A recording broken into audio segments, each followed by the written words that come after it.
14장 23절과 24절 말씀입니다. 말씀을 찾으셨으면 우리 한 목소리로 같이 봉독하겠습니다. 시작. 아버지께 참되게 예배하는 자들은 영과 진리로 예배할 때가 오나니 곧 이때라. 아버지께서는 자기에게 이렇게 예배하는 자들을 찾으시느니라. 하나님은 영이시니 예배하는 자가 영과 진리로 예배할지니라. 아멘. 우리 옆에 있는 친구들하고 인사해볼게요. 사랑합니다. 축복합니다. 네. 네. 코로나 바이러스 영향인지 좀 많이들 못 왔는데, 제가 아까 예배 드리다가 그런 생각이 좀 들었어요. 2부 예배 드리다가 우리가 너무 그 천국에 대한 소망과 좀 동떨어지게 사는 것은 아닌지라는 생각을 좀 했어요. 이제 신종 코로나 이 바이러스가 우리의 몸을 아프게 할 수 있는 위협이잖아요. 근데 그것에 다들 너무 두려워 떨고 있는데, 그것 때문에 그리스도인들도 동일하게 두려워 떨고 있는 것 같다는 생각이 들었어요. 물론 걸리면 너무 고통스럽고 잘못하면 죽을 수도 있잖아요. 그래서 우리가 조심해야 되고 뭐 하는데, 그것을 넘어서서 그 두려움이라는 것 자체에 우리가 묶여서 자연스럽게 당연히 해야 될 행동들도 못하는 것 아닌가라는 생각을 했습니다. 그냥 죽으면 천국 갈 텐데 라는 생각이 들었어요. 제 아내 사모님이 저한테 그런 영상을 봤다고 얘기해 주더라고요. 중국 우한 지역에 나올 수 있는데도 나오지 않고 머물러 있는 그리스도인들이 있대요, 거기에. 그래서 이제 그 방호 장구 있잖아요. 이렇게 옷 입고 이렇게 마스크 쓰고 하는 그 의료진들이 입는 그 옷 입고 다니면서 마스크 나눠주고, 그리고 죽어가는 사람들한테 가서 복음 전하고 기도해주고 그런 사람들이 있대요. 제가 그 얘기를 들으면서 막 울컥하더라고요. 갑자기 그냥 아무 얘기 안 하고, 사실 그때 썩 기분이 좋은 상태가 아니었는데 그냥 그 얘기 한마디 듣자마자 울컥했어요. 근데 제가 눈물은 안 흘리려고 애를 썼죠. 근데 그래요. 그게 진짜 그리스도인 같다는 생각이 들었어요. 의료진들도 걸리잖아요. 사람들 가까이 가면. 그 이제 목숨을 걸고 하는 거란 말이에요. 그게 그리스도인인데 라는 생각이 들었어요. 그래서 우리가 너무 이 사회적으로 사람들이 하는 것에 똑같이 흘러가는구나. 네. 이게 마스크 쓰면 거의 대부분 다 이렇게 된대요. 예방이 된대요. 그 어떤 몇 번째 환자인지는 모르겠는데, 그 환자가 걸렸는데 마스크 써서 가족들도 안 걸렸다고 그러잖아요. 주변 사람들은 물론이고 가족들도 그 바이러스 전염이 안 됐대요. 그러니까 우리 너무 두려워할 필요는 없는 것 같고, 우리가 해야 될 최소한의 예방은 하되, 그것 때문에 뭐 이렇게 두려워서 할 일을 못 하고 그러지는 않았으면 좋겠어요. 그게 몸이 아프면은 또 아픈 대로, 또 아파서 죽으면 죽는 대로, 그게 천국에 대한 소망인데라는 생각이 아까 언뜻 예배드리면 스쳤어요. 그럼 제가 요즘에 저도 너무 그게 약해졌구나, 저 스스로도 많이 돌아보면서 그 생각을 했습니다. 오늘은 주제가 예배드리는 방법이, 예배에 대해서 얘기하려고 해요. 그래서 제가 볼 때 제 짧은 아무것도 없는 의학적인 지식 거의 전무하다시피 한 제가 볼 때에도 이게 빨리 끝날 것 같지는 않아요. 거기다가 지금 500명이나 넘었기 때문에 이제 더 확산되는 걸 막으면 잘하는 것 같아요. 빨리 이렇게 줄어들 것 같지는 않거든요. 그 교회는 이제 그것 때문에 점점 이 두려워서 예배드리는 것들을 이렇게 빠지게 될 거 아니에요, 사람들이. 근데 여러분은 상관없이 예배를 꼭 드렸으면 좋겠어요. 예배를 드리는 데는, 이 예배를 드리려고, 이 예배가 얼마나 중요하냐면, 이 예배를 드리려고 우리의 믿음의 선진들은요, 목숨을 걸었어요. 예배 드리러 가면 고문하는 남편과 살고 있는 권사님이 지붕 담장을 뛰어넘어서 예배 드리러 간 얘기를 제가 들었어요. 권사님이 있었어요. 예배 드리러 갔다 오면 막 그런 남편이 있는지 모르겠는데, 고춧가루를 탄 물을 막 코에 집어넣고 막 그렇게 고문을 했대요. 집에서 신발 막 숨겨놓고 그런 고문을 했다는 얘기를 들었는데, 예배를 드리려고 집을 뛰어넘어서 담장을 넘어서 예배 드리고 오고. 이 예배가 정말 중요한 거거든요. 네, 오늘은 예배에 대해서 얘기를 하려고 합니다. 여러분, 신종 코로나 바이러스 위해서 기도하시면 좋겠고요. 그리고 두려워하지 않았으면 좋겠고요.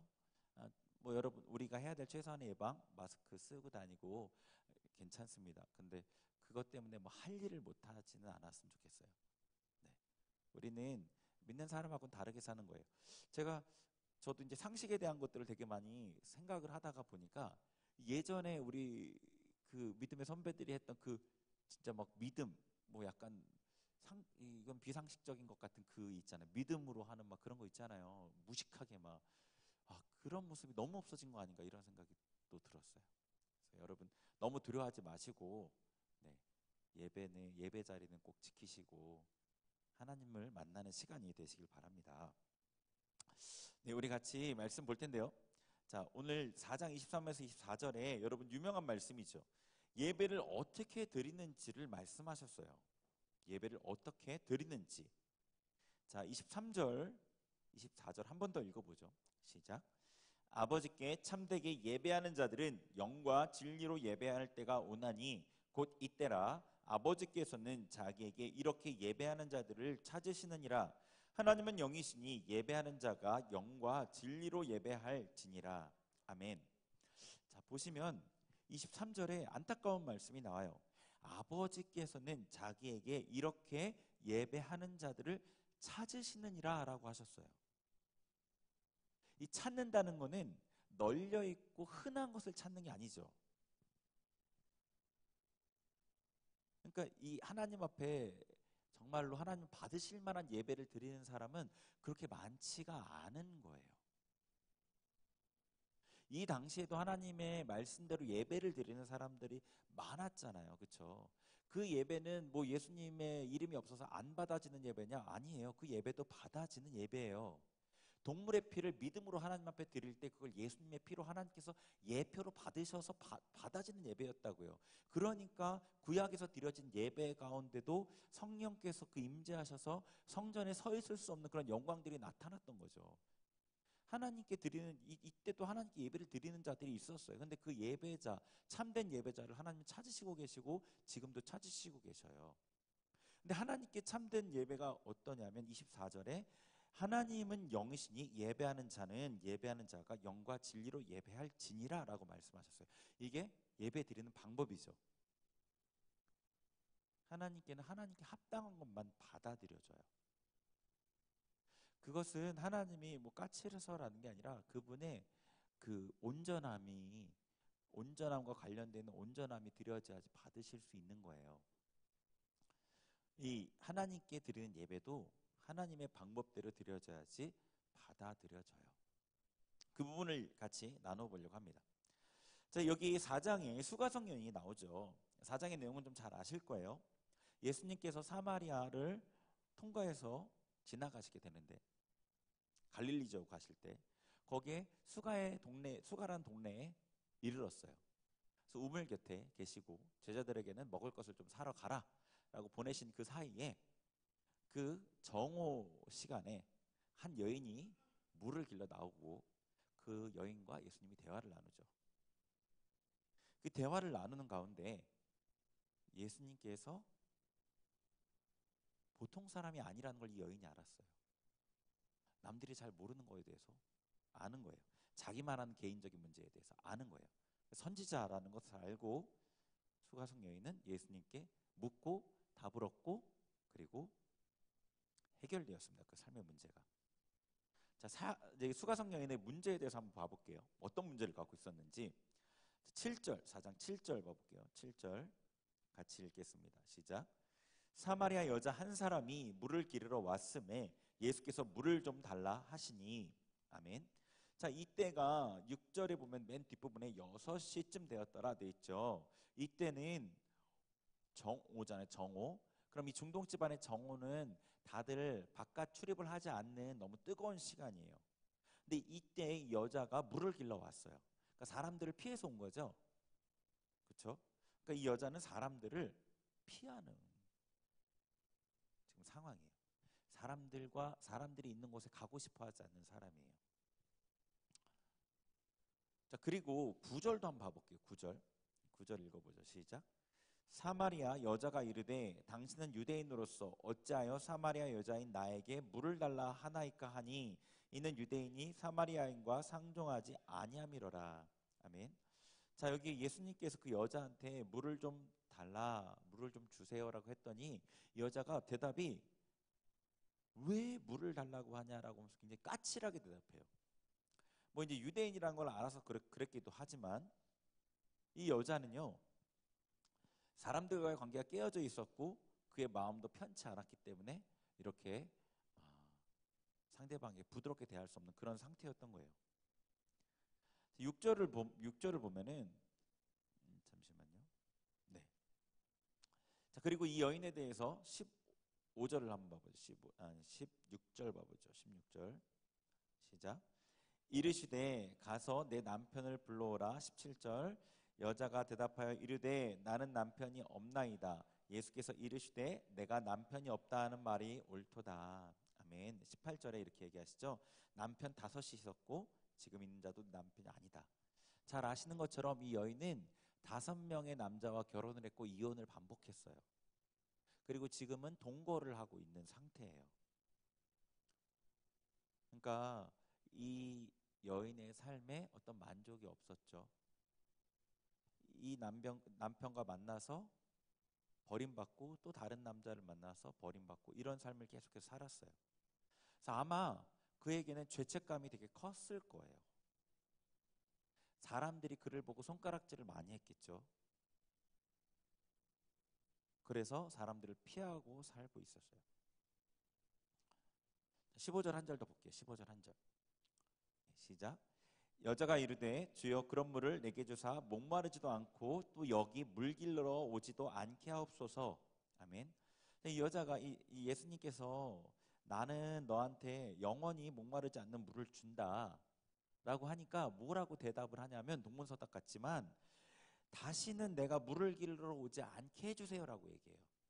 그러니까 예수님은 영의 물을 얘기했지만 이 여인은 육의 물을 생각하면서 물 길러 오지 않게 해주세요. 그러니까 이 사람이 삶이 굉장히 고단했던 거예요. 물 길러 오는 것도 너무 힘들었던 거예요. 물 길러 오는 것도 너무 힘들었고 사람들을 대면할까 봐 두려워서 피하는 것도 너무 힘들었고. 어땠을 것 같아요? 굉장히 삶이 괴로웠을 것 같죠. 산다는 것 자체가 기쁨이 없었을 것 같고 뭔가가 무기력했을 것 같고 사람들을 피해서 혼자 외톨이처럼 숨어 지내다 보니까 고립되어져서 너무 괴로운 삶을 살았을 거예요. 그리고 매일 어떤 죄책감에 휩싸이고 시달릴 때가 많았을 거예요. 아마 이런 삶은요, 하루도 살기가 좀 힘들 것 같아요. 제가 생각해 보면 이런 삶은 하루도 살기가 좀 힘들 것 같아요. 근데 이 여인이 회복이 됐죠. 회복이 됐어요. 28절, 29절 읽어볼게요. 28절, 29절 시작. 여자가 물동이를 버려두고 동네로 들어가서 사람들에게 이르되 내가 행한 모든 일을 내게 말한 사람을 와서 보라. 이는 그리스도가 아니냐 하니. 아멘. 이 여인이 사람들의 앞에 자기가 지은 자기의 삶의 어떤 부족함 때문에 사람들의 말이 싫어서 사람들을 피했었는데 이제는 사람들에게 자기가 자기 발로 직접 나아가잖아요. 그것도 기뻐서. 그리고 예수님이 그리스도라는 것을 증거하고 이 사람의 마음속에 그 핵심적인 죄의 짐, 어떤 무거운 그 멍에와 같은 그것이 풀어졌잖아요. 완전한 변화가 갑자기 일어났어요. 이 정도는 돼야지 살만하지 않겠어요? 그죠? 네. 혹여나 이 여인과 같이 삶이 너무 괴로운 어떤 동일한 문제는 아니더라도 어떤 괴로움이 있다면은요, 거기서 벗어날 수 있다는 것을 말씀드리고 싶어요. 그리고 그것은 이 여인이 변화된 것처럼 굉장히 급격하게 변화될 수 있어요. 우리가 힘든 상황 가운데 놓여 있다고 해서 힘든 상황에 그 힘든 마음대로 계속 살아야 된다는 법칙은 아무 데도 없어요. 내 삶은 원래 이러려니 하고 괴롭게 살아간다면은 그 속임수에 넘어가지 마시기 바랍니다. 여러분 분명하게 즐겁고 기쁜 상태로 나아가 살 수 있어요. 자, 이 여인이 어떻게 이렇게 해결이 되었느냐? 자, 19절, 20절 한번 봐볼게요. 19절, 20절 같이 읽습니다. 시작. 여자가 이르되 주여 내가 보니 선지자로서이다. 우리 조상들은 이 산에서 예배하였는데 당신들의 말은 예배할 곳이 예루살렘에 있다 하더이다. 아멘. 이 여자가 예수님께서 그 여자의 과거를 맞추시니까, 남편이 5이나 있었던 것, 지금 살고 있는 남자가 동거인이라는 것을 맞추니까 이분은 선지자인가 보다 라고 생각하면서 당신은 선지자입니다. 자, 선지자는 남들이 모르는 것도 알고, 그리고 또 하나님의 뜻도 말해줄 수 있잖아요. 자기 삶의 문제의 핵심적인 것을 알려줄 수 있는 사람이니까 이 예수님께 갑자기 질문을 해요. 그럼 이 여자가 처음 물어보는 질문이 평소에 굉장히 고민하고 궁금했고 했던 문제이겠죠. 근데 이 여인이 제일 처음에 딱 물어보는 말이 예배에 대한 거였어요. 20절에. 우리 조상들은 이 산에서 예배했는데 당신들의 말은 예배할 곳이 예루살렘에 있다고 하네요. 예배에 대해서 굉장히 궁금했던 거예요. 그리고 예수님께서 21절부터 24절에 우리가 읽은 말씀 포함되어 있는 거기에 예배에 대한 바른 지침을 주셔요. 그리고 이 여자가 예수님을 만나요. 그죠? 25절, 26절에 그리스도가 오시면, 그 메시아가 오시면 우리에게 알려주겠습니다. 26절에 내가 메시아다 라고 하면서 예수님을 확 알게 된 거예요. 예수님 만나요. 그리고 회복된 거예요. 그러니까 이 여인의 문제는 삶의 여러 가지, 그의 과거의 죄의 문제, 사람들과의 끊어진 관계, 지루하고 지난한 매일의 반복되는 삶, 여러 가지 이유를 들 만한 여러 가지 이유가 있었지만 그게 이 여인의 핵심적인 괴로움의 문제가 아니었어요. 이 여인의 문제는 예배를 통해 하나님을 만나지 못하는 데 있었던 거예요. 그래서 예수님을 만나자 그의 문제가 해결된 거예요. 그가 삶에 남자가 5이 있었다는 것이 없어진 게 아니고 그대로 있죠. 그 사실은 지금 살고 있는 남자가 자기를 만족시켜주지 못하는 남자라는 것도 그대로 있는 사실이고, 그는 여전히 매일 물을 길르러 가야 되고, 사람들은 여전히 그 여인을 보면서 죄인이라고 생각을 할 거고, 모든 상황은 바뀌지 않았는데 예수님을 만나자 그의 마음 중심으로부터 변화가 일어났고 기쁨이 생겨서 사람들 앞에 당당하게 나아가게 된 거잖아요. 문제는 예배에 있었어요. 여러분, 분명하게 이해해야 되는 게 모든 좋은 것은 하나님께로부터 온다는 거예요. 모든 좋은 것은 하나님께로부터 와요. 여러분이 정말로 필요한 이 중심으로부터의 만족과 중심으로부터 여러분이 정말로 찾는 행복과 기쁨은 다 하나님께로부터 온다니까요. 하나님을 만나지 못하면 채워지지가 않아요.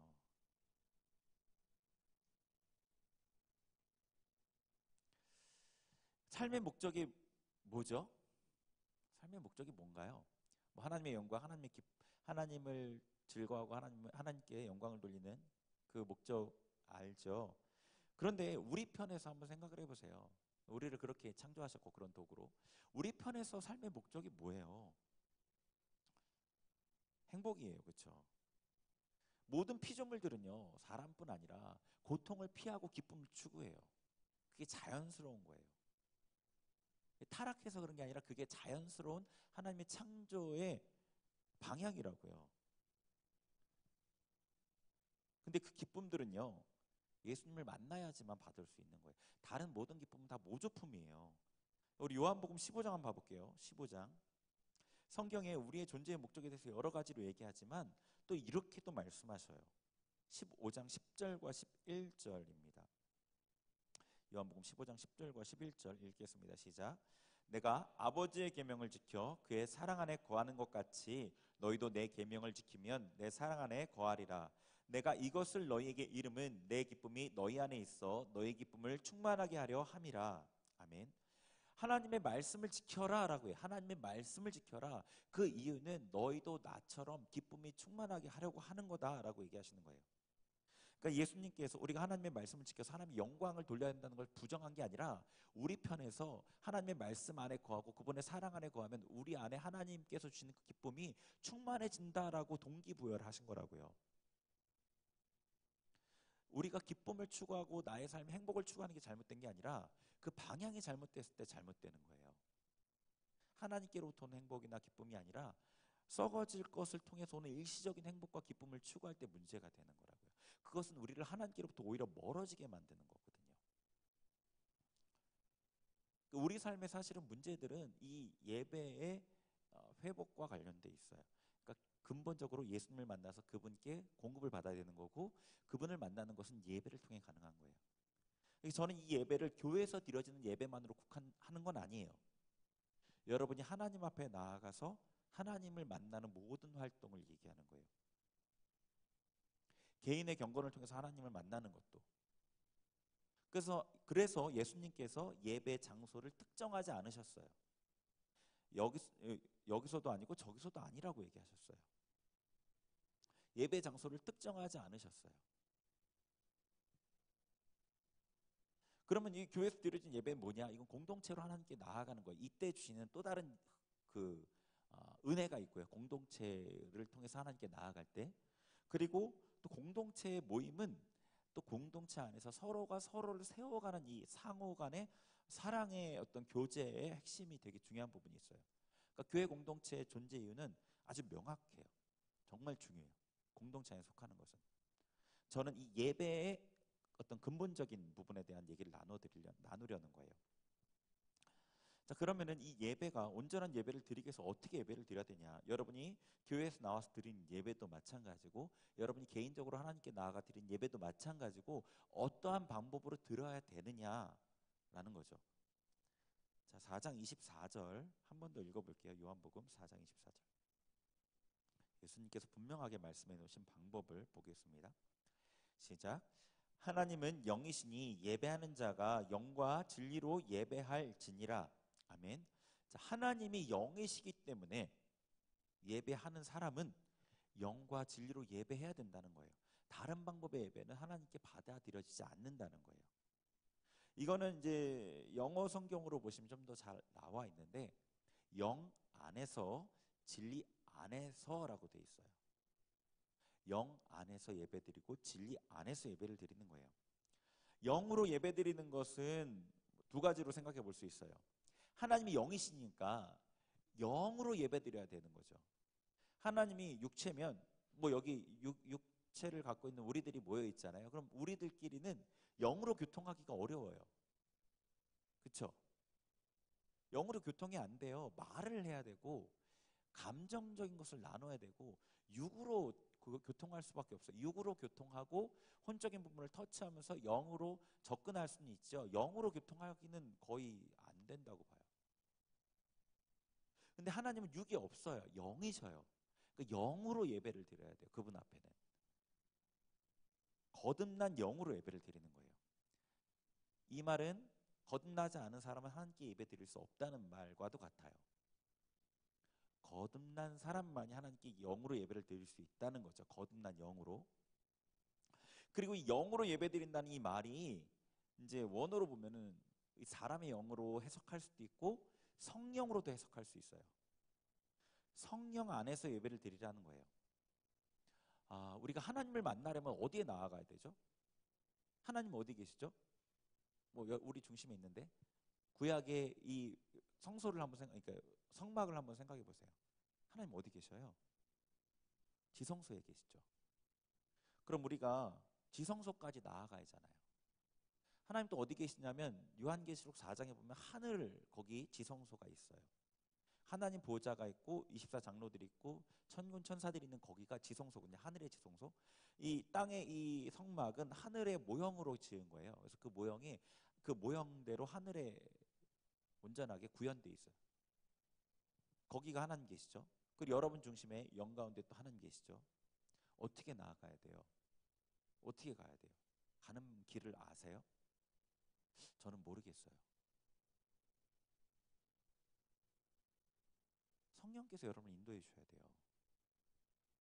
성령께서 여러분을 하나님의 계신 그 깊은 지성소에 인도해 주셔야 돼요. 그러니까 성령으로 예배를 드려야 돼요. 성령 안에서 예배를 드려야지 하나님을 만날 수 있어요.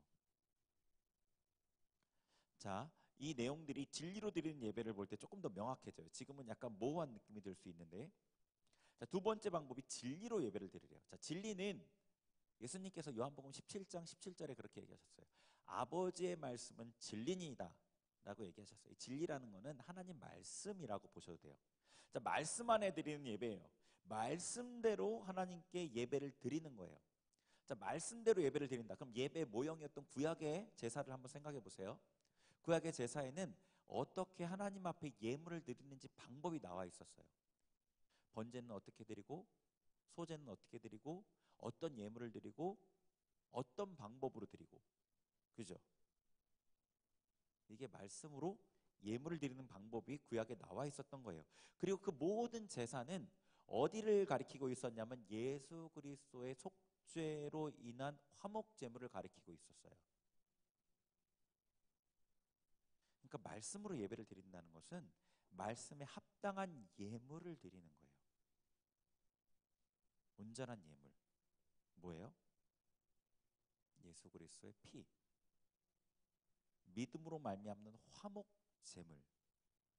하나님께 온전한 예물을 드리는데 믿음으로 말미암는 화목 제물 대신 예수 그리스도의 피, 예수 그리스도 그분을 드리는 거예요. 그분을 의지해 나아가는 거예요. 로마서 3장 찾아볼게요. 25절.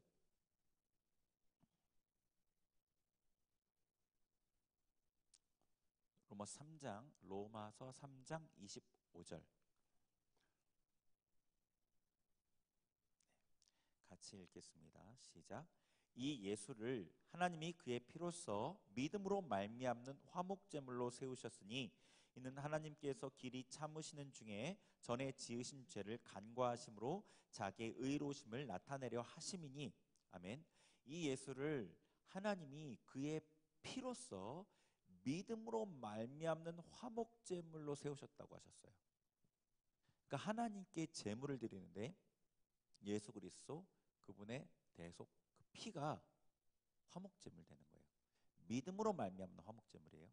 여기서 핵심적으로 중요한 단어가 믿음으로 말미암는 화목제물이에요. 믿음으로만 드릴 수 있어요. 이 예물은. 우리가 하나님 앞에 예배 드릴 때 예수의 보혈을 의지해서 예배 드리지 않는 것은 받아들여지지 않아요.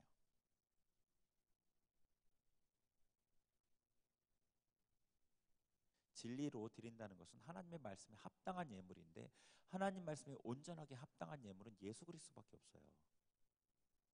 그분께서 하나님의 말씀을 완벽하게 순종한 흠없는 제물이셨거든요.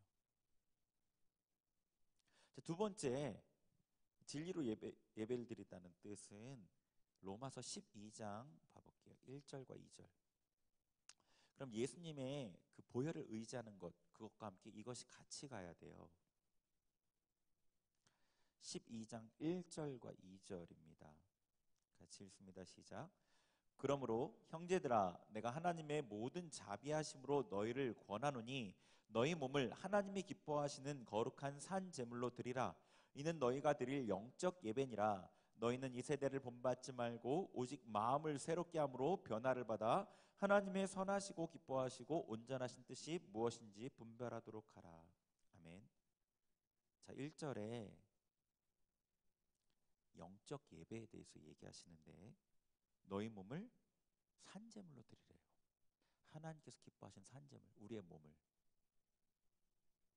그리고 2절에 이 세대를 본받지 말고 하나님의 뜻이 무엇인지를 분별하라는 거예요. 예배를 드릴 때 몸을 산제물로 드려야 돼요. 우리 몸을. 자, 여러분 여기 나오셨잖아요. 그렇죠? 몸을 갖고 다 나오셨어요. 그런데 하나님이 이제 여러분 한 명 한 명을 본단 말이에요. 그럼 뭐가 보일까요? 하나님께서 얘가 오늘 머리 스타일 어떻게 했는지, 오늘 샤워를 했는지, 아니면 얼굴만 세수만 하고 나왔는지, 옷은 무슨 옷을 입은지 이걸 보실까요? 아니죠. 뭘 보실 것 같아요? 여러분이 하나님이라고 생각을 해보세요. 딱 그 사람을 딱 봤어요. 그럼 뭐가 보일까요? 감이 안 오나요? 중심, 그쵸? 그것과 더불어서 여러분의 삶이 보여요. 뭐하고 살았는지. 삶이 보인다니까요. 그 성경에 이 사람들의 이름을 보잖아요. 그럼 저도 별것 아닌 저도 그 사람의 삶이 보여요. 성경에 기록돼서 제가 읽고 아는 그 사람의 삶이 쫙 보인다니까요. 아브라함은 이삭을 낳고 이삭은 야곱을 낳고 야곱은 이 말씀을 딱 보면은요. 그 사람의 삶이 딱 보여요. 하나님 여러분을 보시면 삶이 보인다니까요. 그런데 여기 뭐라고 얘기하냐면 너희 몸을 하나님이 기뻐하시는 거룩한 산제물로 드리래요. 우리 몸을 하나님께서 기뻐하시는 산제물이 돼야 되는 거예요. 2절에 나오잖아요. 하나님 뜻을 분별하라고. 하나님의 뜻을 분별해서 이 세대를 본받지 말고 하나님의 뜻대로 그 말씀대로 살으라는 거잖아요. 근데 그 몸을 드리는 게 영적 예배예요. 우리 이 몸을 산 제물로 하나님께 드리는 것. 그러니까 이 예배는 사실 주일날 오늘 드리지만 여러분이 뭐 집에서 1시간 뭐 이렇게 뭐 30분 예배를 드리지만 그 시간이 아니에요. 그 앞에 있는 삶의 연장이에요.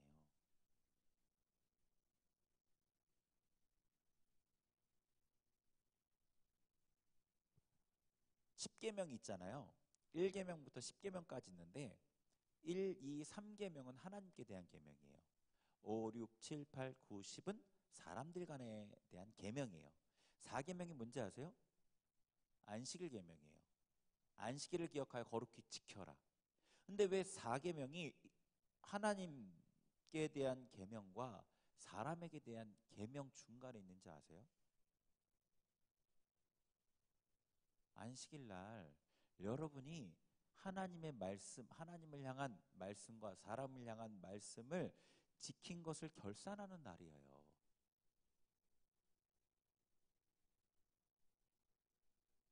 하나님 앞에 잘한 것은 하나님께 감사하고 못한 것을 회개하고 결산하는 날이에요. 그래서 여러분이 이 땅에서 회개한 것들은 하나님 앞에 가서 심판을 그렇게 매주 혹은 매일 저녁에 하나님 앞에 회개하고 정산하고 결산하고 하나님 앞에 설 날을 준비하면서 계속해서 살아가는 게 우리의 신앙의 굉장히 중요한 부분이고 어떻게 보면은 전부라고도 말할 수 있죠. 그게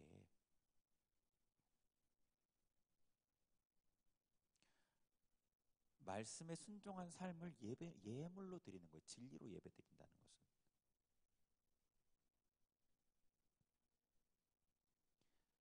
그런데 우리가 하나님께 드리는 이 예배는요, 사실 이 땅에서 우리 스링교회의 건물 안에서 드리지만 이렇게 하나님 앞에 온전하게 영과 진리로 예배 드리는 사람은 그 예배가 아니에요. 히브리서 12장을 찾아볼게요. 히브리서 12장 22절부터 24절. 영과 진리로 예수님께서 말씀하신 방법대로 온전한 예배를 드리는 사람들은 이런 예배를 드려요. 히브리서 12장 22절부터 24절 읽습니다. 시작. 그러나 너희가 이른 곳은 시온산과 살아계신 하나님의 도성인 하늘의 예루살렘과 천만 천사와 하늘에 기록된 장자들의 모임과 교회와 만민의 심판자이신 하나님과 및 온전하게 된 의인의 영들과 새 언약의 중보자이신 예수와 및 아벨의 피보다 더 나은 것을 말하는 뿌린 피니라. 아멘. 이 앞부분에는 어떤 말을 하냐면 18절부터 이 신명기에 출애굽기죠. 출애굽기에 나왔고 신명기에 다시 반복해서 얘기하죠. 출애굽기에 나왔던 시내산에 하나님께서 천사로 불 가운데 강림하셔서 하나님의 말씀을 선포했고 이스라엘 백성들이 두려워 떠는 그곳에 너희들이 이르는 게 아니다. 그 정도가 아니다. 너희가 이룬 곳은 22절에 시온산 살아계신 하나님의 도성인 하늘의 예루살렘 천만 천사 하늘에 기록된 장자들의 모임 교회와 만민의 심판자이신 하나님과 온전케 된 의인의 영들 예수와 예수의 피 그 앞에 나아가는 거다. 우리가 이 하나님 앞에 온전한 예배를 드릴 때 이 예배는 이 땅에서 드리지만 하늘의 예배로 하나님 앞에서 드린 예배라는 거예요. 그 진짜 하나님을 만나는 예배가 되는 거죠. 여러분 그런 경험도 있을 거예요.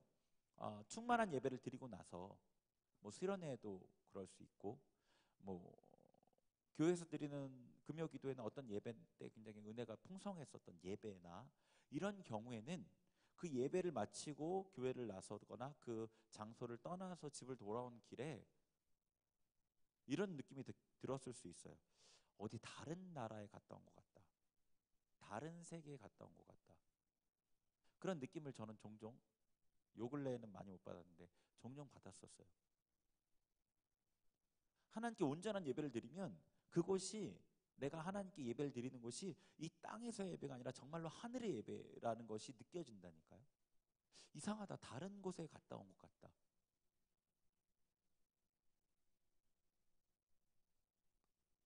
우리가 하나님께 이 영과 진리로 온전한 예배를 드리면 하늘의 예루살렘에서 하나님을 배울 수 있어요. 그럼 그곳에서 하늘의 예배를 드리고 하나님을 배우면 하나님께서 모든 좋은 것들로 우리를 채워주시겠죠. 채워주시겠죠. 채워주십니다. 그런데 이 예배에 있어서 우리의 평소의 삶이 정말 그렇게 중요한데 그 부분을 한 번 더 보겠습니다. 갈라디아서 2장 20절 2장 20절 너무 유명한 말씀이죠. 2장 20절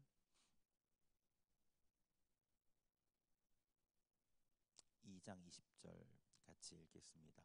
시작. 내가 그리스도와 함께 십자가에 못 박혔나니 그런즉 이제는 내가 사는 것이 아니요 오직 내 안에 그리스도께서 사시는 것이라. 이제 내가 육체 가운데 사는 것은 나를 사랑하사 나를 위하여 자기 자신을 버리신 하나님의 아들을 믿는 믿음 안에서 사는 것이라. 아멘. 사도 바울의 고백이죠. 내가 예수님과 함께 십자가에 못 박혀 죽었다. 내가 거듭났다. 그러니까 이제 나는 어떻게 사는 거냐? 예수님을 믿는 그 믿음 안에서 산다라고 얘기해요. 자, 아까 말씀으로 드리는 예배에 대해서 화목제물에 대한 얘기를 했죠. 예수의 피로 드리는 화목제물, 믿음으로 말미암는 화목제물에 대한 얘기를 했단 말이에요. 근데 믿음으로 말미암아 드려야 돼요. 근데 여러분이 믿음 안에서 살지 않다가 주일날 갑자기 딱 와서 믿음으로 예배를 드리려면 이게 되냐는 거예요. 알트탭 알죠? 알트탭. 윈도우 알트탭 있잖아요. 창 팍팍 바뀌죠. 뭐 제가 예전에 들었던 얘기인데 요즘엔 더 심하겠죠. 중학생 애들, 이제 고등학생 애들, 중학생이 더 심하겠죠. 알트탭을 되게 잘한대요. 학교 모드가 딱 있다가 집에 오면 알트탭에서 가정 모드로. 학교에서 애들이랑 막 험한 말 쓰다가 집에 와서는 좀 뭐지 착한 말 쓰고. 근데 이게 영적으로는 알트탭이 안 돼요.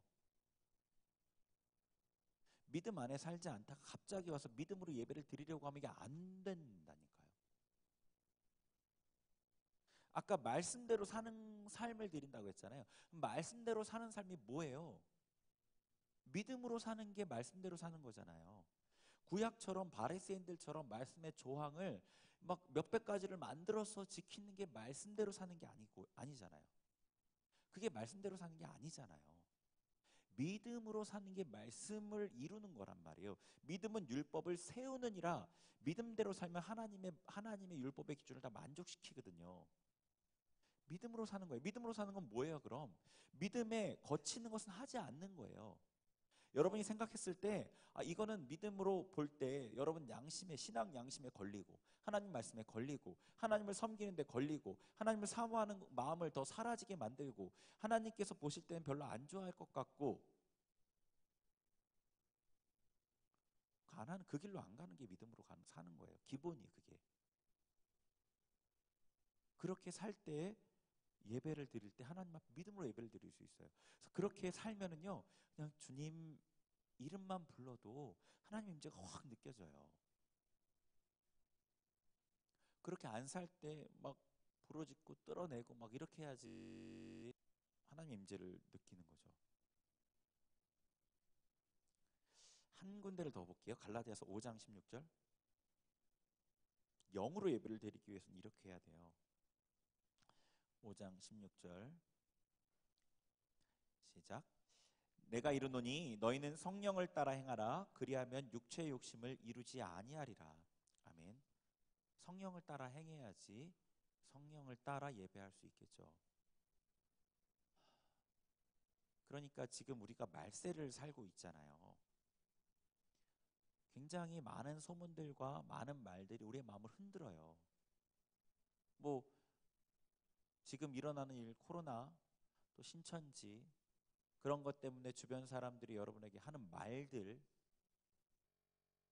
그것뿐 아니라 이 시대에 너무나 너무 저변적으로 쫙 퍼져 있는 그런 하나님의 말씀과 반대되는 가치관들, 우리를 너무나 흔들어요. 그런데 이 시대에 여러분이 이 시대를 본받지 않고 하나님께서 기뻐하시는 산재물로 하나님 앞에 나아가 믿음 안에 성령 안에 계속해서 행하는 방법밖에 없어요. 좀 뭐랄까요? 좀 너무하다 싶을 정도로. 이거 좀 너무한 거 아니야?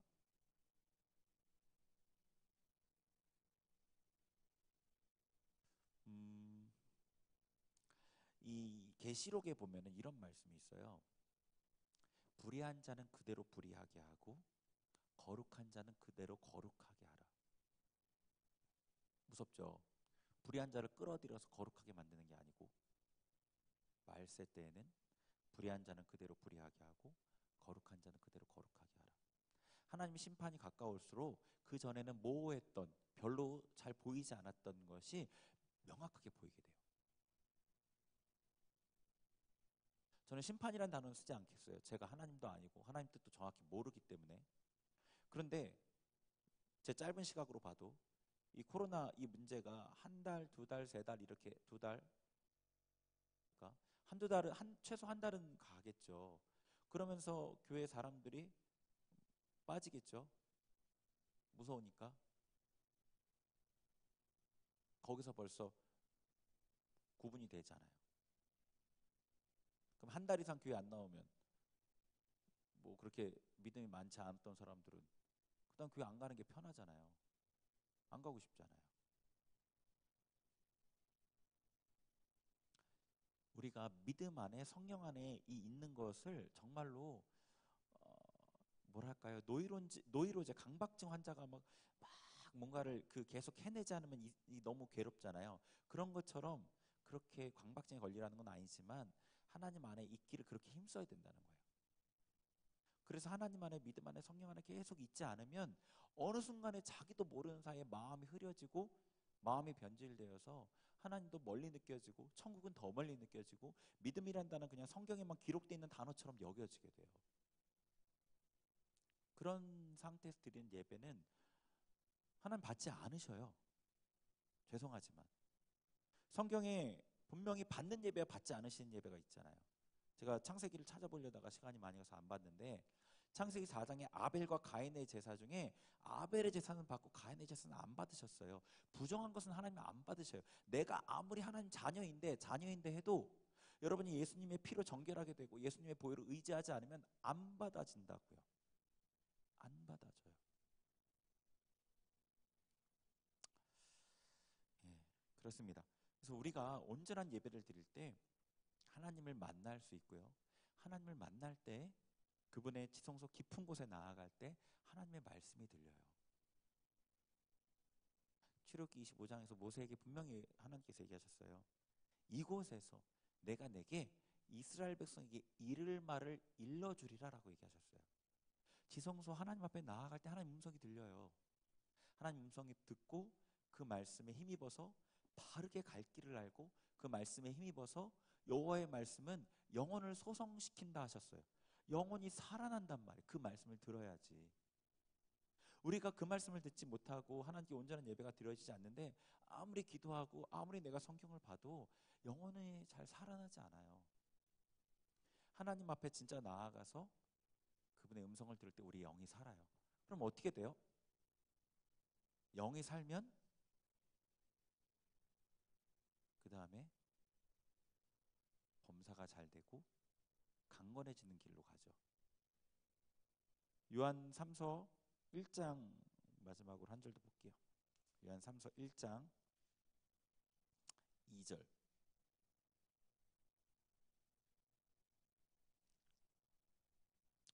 같이 읽겠습니다. 시작.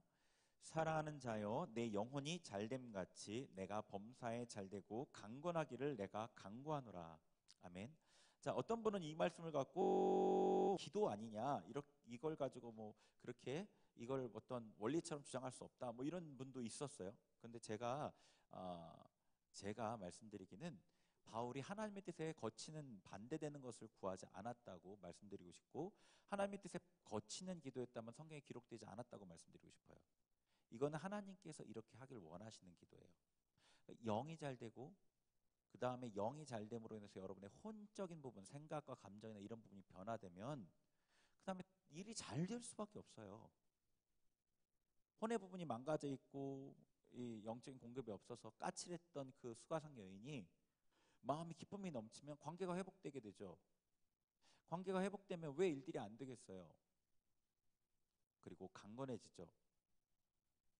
그렇습니다. 여러분, 삶에 있는 문제를 해결하기 위해 다른 방법을 찾는 것 별로 도움 안 돼요. 도움이 되는 것 같아도 사실은 일시적인 경우가 많아요. 제가 외적인 어떤 그 처치들이 아예 무용하다는 얘기를 하는 게 아니라 그것들이 근본적인 문제를 해결해 줄 수 없다는 거예요. 근본적인 문제를 해결하는 게 있고 그 증상을 해결하는 게 있잖아요. 예를 들어서 허리가 디스크가 있어요. 그러면은 여기다가 주사를 하거나 수술을 해서 나온 디스크를 잘라내는 거는 증상을 치료하는 거예요. 그 사람이 왜 디스크 걸렸어요? 자세가 안 좋아서 그렇잖아요. 자세를 고쳐야죠. 자세를 안 고치면 디스크 다시 재발돼요. 근본을 고치는 부분에 대한 얘기예요. 시간이 좀 걸려도 근본을 고쳐야 돼요. 근본을 고치는 분은 하나님밖에 없어요. 우리가 하나님 앞에 온전한 예배를 드리길 원합니다. 영과 진리로 예배 드리셔야 되는데 여러분, 오늘부터 내일부터 살아가는 이 삶을, 일주일의 삶을, 오늘은 하나님 앞에 회개하고 한 주의 삶은 결산하세요. 정리하세요. 하나님, 회개합니다. 용서해 주세요. 저를 긍휼히 여겨 주세요. 그리고 이 후에 일주일의 삶을 한번 믿음과 성령 안에서 한번 살아보세요. 성령께서 감동하시는 대로 어떻게 해서 순종하려고 애를 써보고, 그러다가 내가 잘 못했으면 그 즉시 회개하고 변명하지 말고요. 어쩔 수 없습니다. 이런 변명하면 안 돼요. 제가 하나님이 언제나 옳다고 그랬죠. 하나님께 감동하시는 것을 어떻게 해서 순종하려고 애를 써보고 잘 못했으면 그 즉시 회개하고, 그리고 하나님 안에서 성령께서 감동하시는 대로 그 믿음의 길을 계속해서 걸어가려고 하고 말씀을 좀 가까이 하려고 힘쓰고 그렇게 한번 해보세요. 그러면 다음 주에 드려지는 예배가 정말 다를 거예요. 예배 가운데 하나님을 만나면 예배만큼 기쁜 게 없다는 것도 경험하시게 될 겁니다. 우리 같이 기도하겠습니다.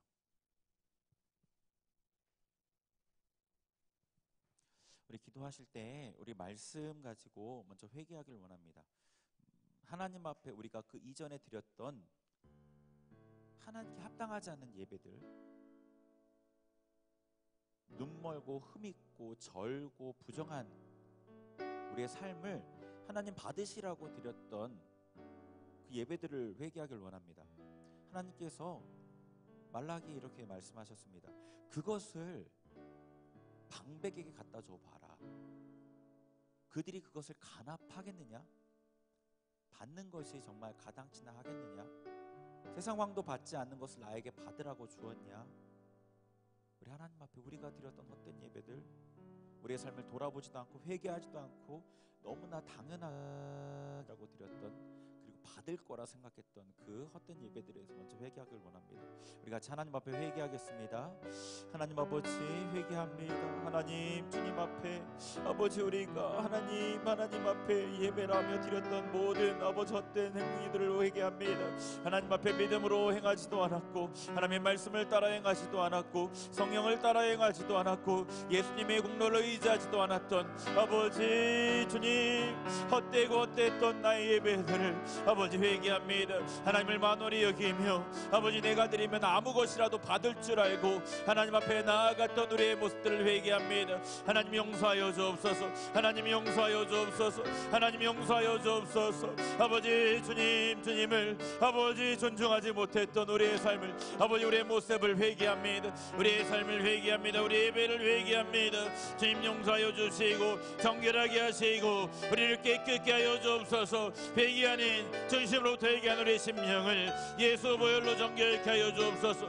하나님 우리의 심령이 깨끗하게 되게 하여 주옵소서. 깨끗하게 되게 하여 주옵소서. 깨끗하게 되게 하여 주옵소서. 할렐루야. 주님 우리 가운데 믿음을 더하여 주옵소서. 믿음을 더하여 주옵소서. 할렐루야. 주님 우리 가운데 하나님의 뜻이 온전케 되게 하시고 할렐루야. 주님 우리가 주님 가운데 아버지 행했던 모든 아버지 온전치 못한 삶도 얘기합니다. 한 주간의 삶도 얘기합니다. 용서하여 주옵시고 하나님 앞에 온전함으로 나아가 하나님을 배울 수 있도록 이 시간 가운데 임하여 주옵소서. 이 시간 가운데 임하여 주옵소서. 이 시간 가운데 임하여 주옵소서. 이 시간 가운데 임하여 주옵소서. 이 시간 가운데 임하여 주옵소서. 성령님 우리 가운데 더 강하게 임자하여 주옵소서. 더 강하게 임자하여 주옵소서. 주를 위한 이곳에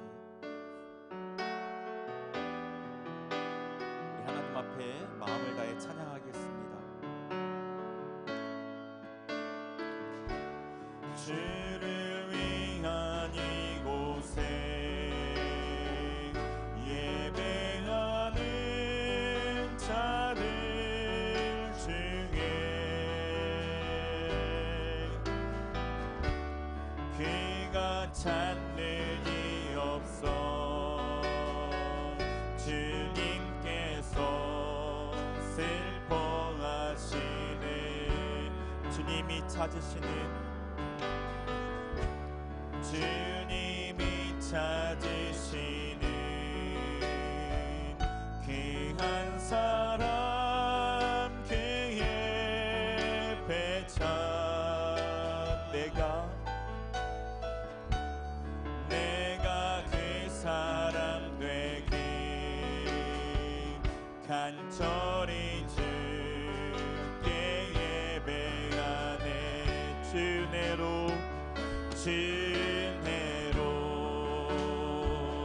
이곳에 서 있네. 주 임재에 엎드려 절하네. 그 어느 난 필요 없네. 주님만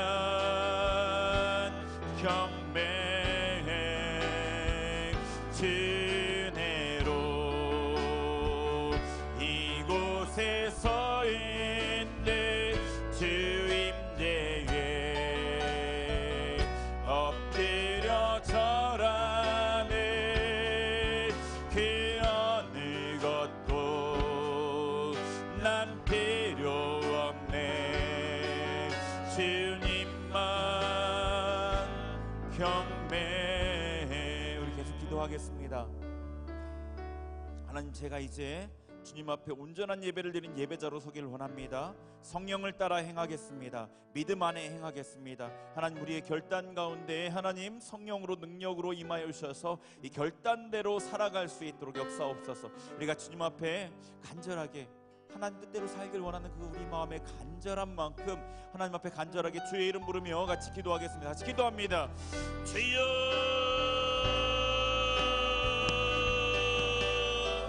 주여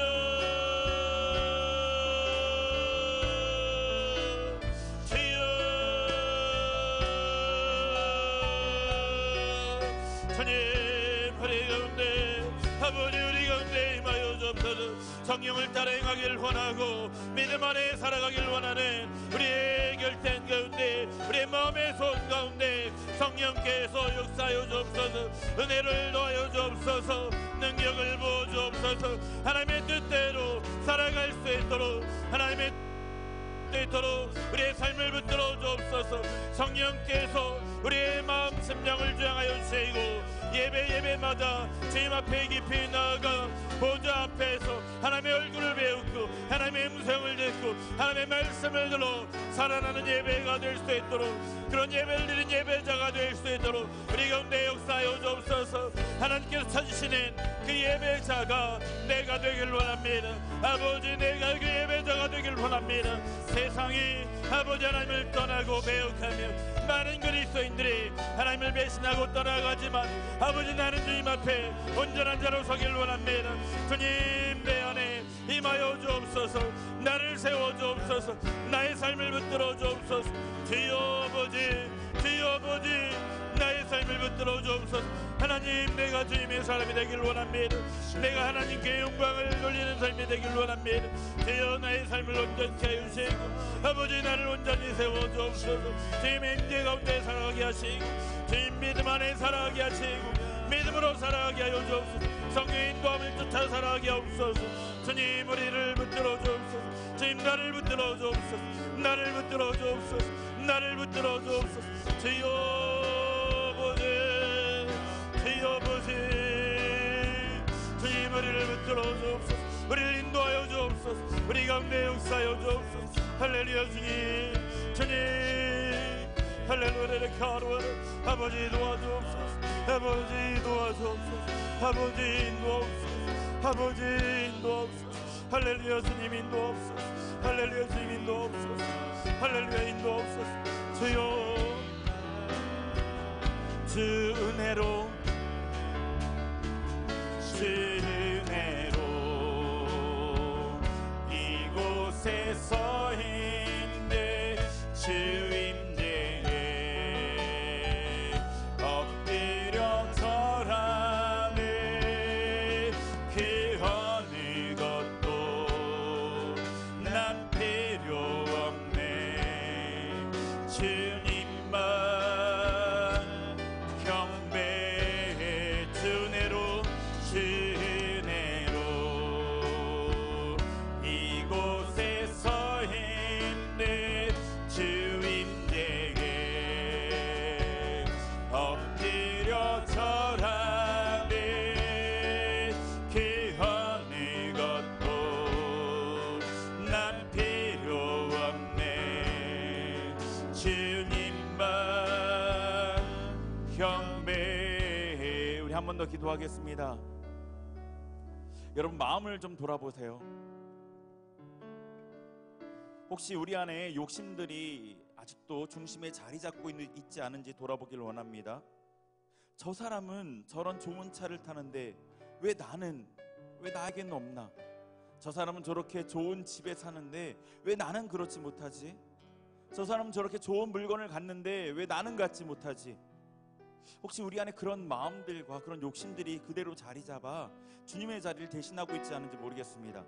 여러분, 주님만 섬기고 주님만 경배해야 하는 자들입니다. 우리가 주님께 받은 은혜가 어떤 은혜입니까? 우리가 어떻게 구원받았습니까? 여러분, 혹시 기도하고 또 넘어질지라도 그게 두려워서 기도하지 못하지 마시고요. 제가 이 욕심들을 버리겠습니다. 주님만 섬기겠습니다. 주님만을 위해 살겠습니다. 우리 그렇게 결단하기 원합니다. 하나님께 도와주시도록 우리 그렇게 결단하고 도움을 구합시다. 혹여나 또 넘어지면 또 회개하고 또 일어서면 됩니다. 여러분, 그 중심에 욕심을 붙드는 그 마음 자체를 거절하세요. 하나님만 붙들기를 결단하길 원합니다. 우리 같이 하나님 앞에, 우리 하나님 앞에 주님만 나의 삶의 전부가 되십니다. 전부가 되게 하옵소서. 전부로 삼겠습니다. 제가 주님만 따라가겠습니다. 같이 한 번 더 결단하며 기도하겠습니다. 하나님 아버지, 이 시간에 주님 앞에 아버지 결단하길 원합니다. 아버지, 내 마음의 욕심들을 버리길 원합니다. 내 삶을 묻고 있는 이 욕심들을 버리길 원합니다. 하나님을 섬긴다 하면서, 하나님의 사랑을 한다 하면서, 하나님의 은혜를 받았다고 하면서 아직도 세상 욕심을 내 마음에 품고 있는 나를 불쌍히 여겨 주옵소서. 내가 버리겠습니다. 내가 버리겠습니다. 내가 버리겠습니다. 세상을 향한 욕심을 버리겠습니다. 하나님만 섬기기, 주님만 경배하겠습니다. 주님만 사모하겠습니다. 주님만 따라가겠습니다. 주님 우리의 결단 가운데 주님 은혜 도와여 주옵소서. 우리가 혹여나 또 넘어질지라도 우리가 하나님의 능력을 의지하여 결단하며 도움을 구하며 나아가오니 우리의 삶을 붙드시고 우리의 삶을 주님 닮은 삶으로, 주님께도 가까이 가는 삶으로 우리의 삶을 인도하소서. 우리의 삶을 인도하소서. 우리의 삶을 인도하여 주옵소서. 우리의 삶을 인도하옵소서. 우리의 삶을 인도하옵소서. 우리의 삶 가운데 주장하여 주옵소서. 우리의 삶 가운데 주장하옵소서. 레카로아라 캄마와 우리의 삶 가운데 능력을 넣어소서. 우리의 삶 가운데 능력을 넣어소서. 우리의 삶 가운데 능력을 넣어소서. 레카로아라 캄마와 주님 성령님, 성령님 임하소서. 성령님 임하소서. 성령님 임하소서. 할렐루야 레카로아라 위아라 캄마와 할렐루야 레카로아라. 우리 한 번 더 주 은혜로, 주 은혜로 이곳에 서 있네. 주 임재에 엎드려 절하네. 그 어느 것도 난 필요 없네.